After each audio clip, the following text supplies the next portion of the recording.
Dans sa recherche de l'identité bretonne, telle une quête de spiritualité, notre jeune femme se revoit beaucoup plus jeune. Elle est à la messe, écoutant le sermon du prêtre, se laissant pénétrer par sa voix, touchée au plus profond de son âme, et elle se revoit mentalement ouvrir le livre Être ou ne pas être breton aujourd'hui, se posant à elle-même la question. Elle se revoit s'interroger. Suis-je seule à me poser la question?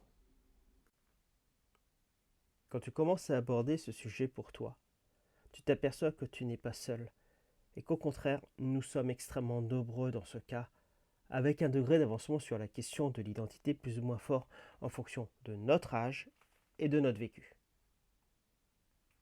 C'est le cas de notre jeune femme qui fermait les yeux.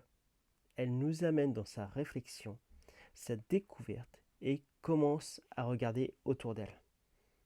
Elle regarde sur le côté, mais elle ne s'est pas aperçue que devant elle, il y a le premier signe que les Bretons sont en nombre et qui sont forcément présents aux fêtes traditionnelles, car ils ont envie de faire perdurer notre culture, notre identité.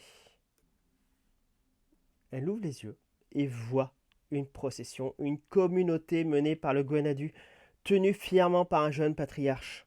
Autour, on voit forcément des touristes, mais c'est normal, ça les intéresse. Le drapeau, le Gwenadu dressé fièrement vole au vent et il va de l'avant. Il évolue avec la sensation de monter vers le ciel, pas dans le sens de mourir, mais dans le sens d'élévation spirituelle.